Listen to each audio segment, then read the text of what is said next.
Peace, family. I've been inspired to do a video about you know how not to get ripped off in the Gambia. Man, it's summertime, man. I'm in Connecticut. See a lot of people out on their bikes wheeling. It's my cousin bike. Then we got the other one I've been riding here. We had another street bike. One of our people got into an accident on it, but he all right though. Uh, But in any case, I want to talk to you about how not to get uh, ripped off or scammed in the Gambia. And we're talking about real estate, and I want to talk about my experience just a little bit here, and I'm gonna do a more in-depth video about it. I never ever made videos about being scam, things like that. Initially, I didn't make videos at all about anything. I just stayed behind the scenes while the people that I worked with, made videos mostly. And for a large part, I was cool with that. And however, there's other sides of the story. There's other viewpoints that you everyone need to see. And I decided that I would come and I would share my viewpoints and my ideas about things. But I try to stay away from all of the negative drama, you know, and all the ideas that. However, we have to talk about some things, but they exist. There was a couple times that Salam alaikum, Sutu. Uh, I want to tell you about a time we had a property that we were gonna get. We was renting the property, and the agent basically took the money. This happened two times. The first time it was for about maybe $200 or $300, and then the second time it was thousands of dollars that was lost in the transaction. It was just a horrible, horrible situation for the people who got the property. They were a friend of mine got the property, and in that transaction, the one that was recent, thousands of dollars got lost. So it happens. So we have to be very wise and very smart about how, and who we deal with and do business with, because no one want to lose. No one want to lose, and it's just a headache. It's just a headache of dealing. You taking a bite? No. Okay. All right. All right. Yeah. So we have to work as a collective in order for us to grow. We should know that.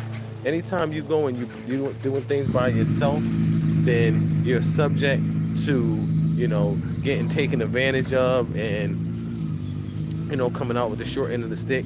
So like in Gambia, what happens with the real estate is that you know it, when you get a property, the person that's the agent, they normally don't have like an agent owner agreement. It's just like verbal. So what happens is the homeowner would have a price, and then the agent will put a price on top of what the homeowner has there, and it might be 25%, 30%, 40%, you know and that could get messy. That can get messy. So that was the first situation that I found myself in. I haven't had many bad situations, but even with all the safety precautions and everything that I have in place, I think I've experienced a lot less loss than other people. I've seen people come in and lose a lot of money on different situations, man. And are you still on WhatsApp? Okay, yeah, I'm still on WhatsApp, but I'm using social media most of the time. Facebook, my WhatsApp. I just downloaded it. I'm really using WhatsApp, but you can get with me at kwesiboyd at yahoo.com. And send me over an email. I'll give you my new WhatsApp number, and we can link in like that. Um, yeah. In any case, tons of money, tons of money.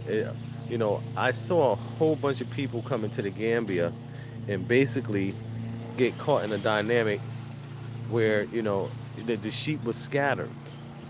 They were scattered, so all the wolves got the sheep. and people lost out in so many different areas where we could have been working together and making that transition easier. That's all it's about. We go to Africa. Africa is like going home, so you should have family.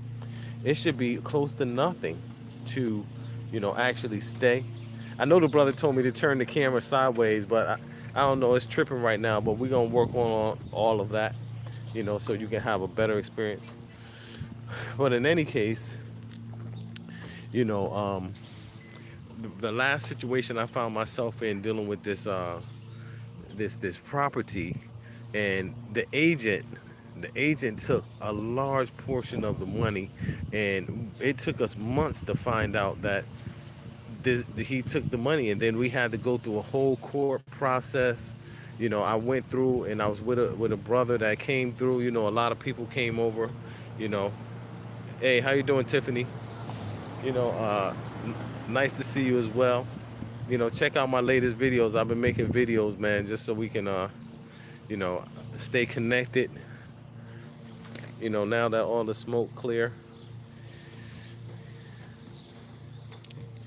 man, you got to separate yourself from negative people in your life, man. People will bring you down and try to destroy you because you're doing well, and then you try to help people and they'll try to destroy you. But in this case, you know,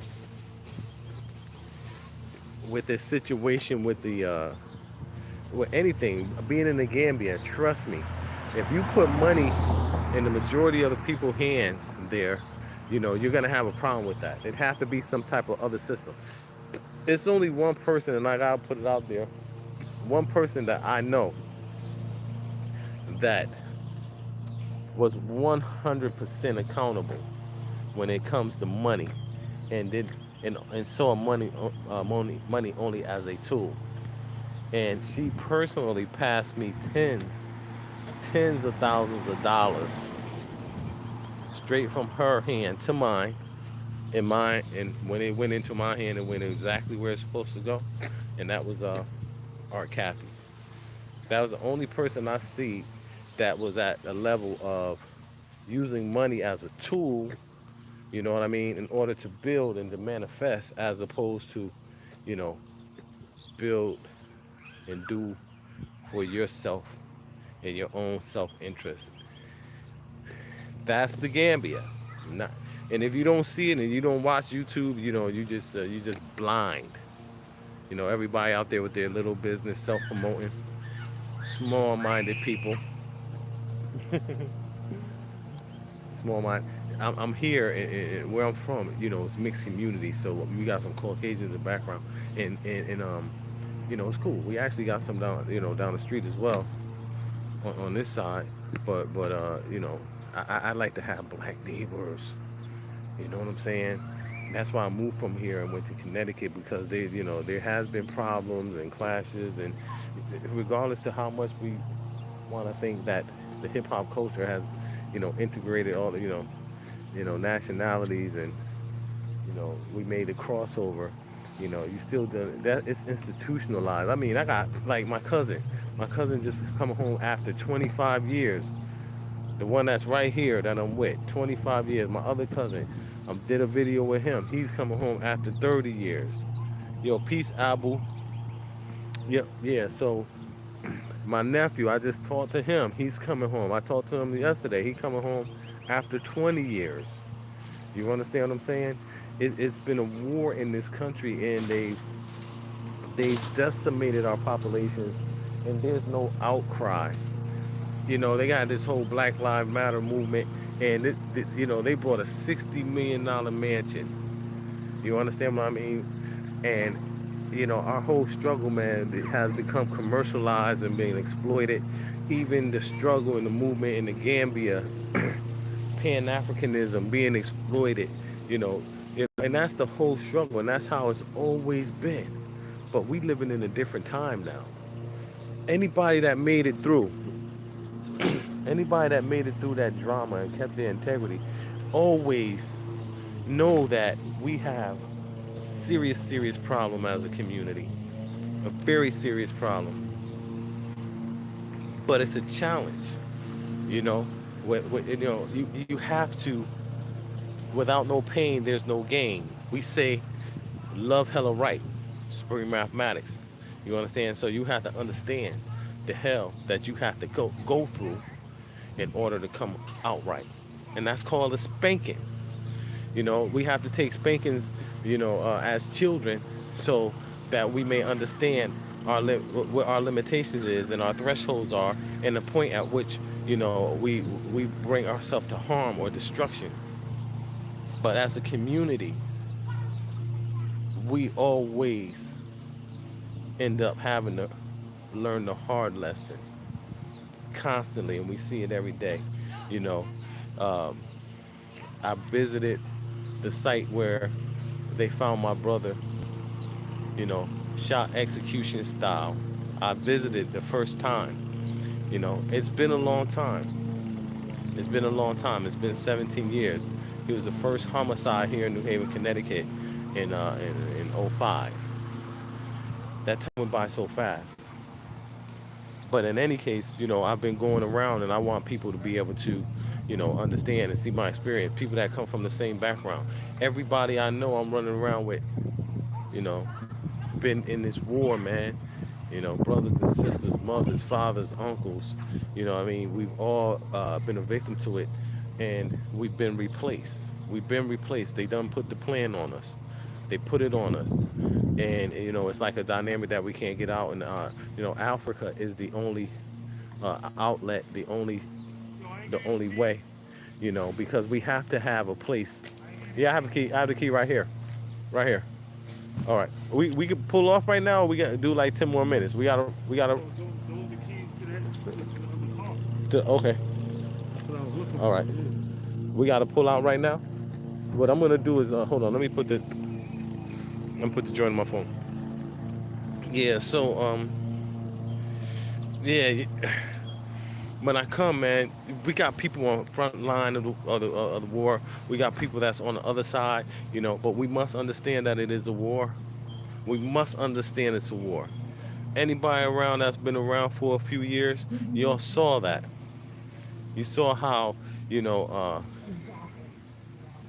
we could be the burners, the burning of Black Wall Street, and we could be the rioters. You know, before it was the enemy, like Brother RJ said. Before it was the enemy that was, lynching us, hanging us, giving us the worst narration about ourselves. But now, you see our own people, and it's so blatant and foolish, and all the materialism, all the individualism, all the chasing the white man's, you know, picket fence, you know, home, and those type of concepts. It's about emotion. It's about community. It's about community. If you out there and you going into the Gambia and you're by yourself, you isolated.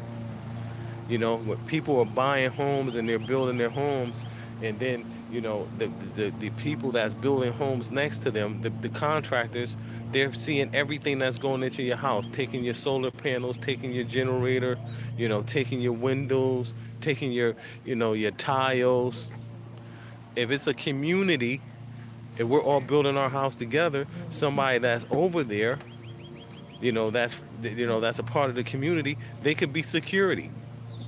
We can have enough resources, put a big wall around it. Instead of you building your one wall, build a big wall around, 20, 30, 40 plots, like subdivisions in the States. And then we have a security team with walkie-talkies. I got plenty walkie-talkies I brought over there. I love walkie-talkies.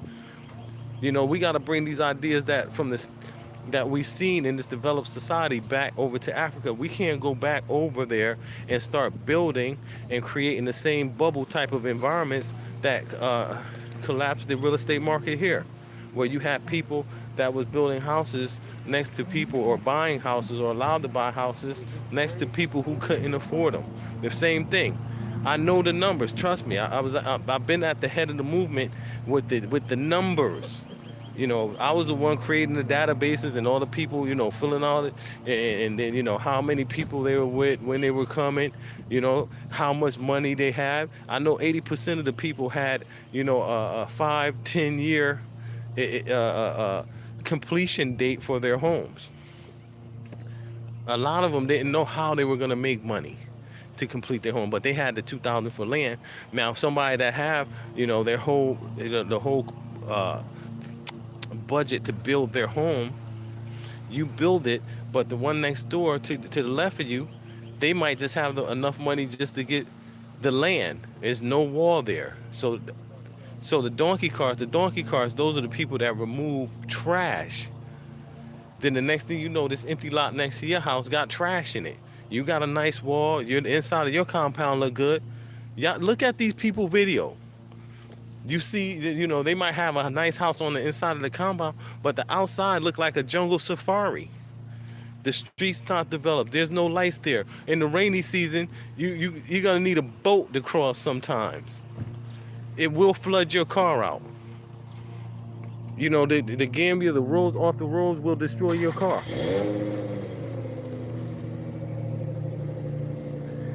Okay, so I just wanted to get on right quick. I'm gonna do a continuation of this video, and we'll dub this video right here.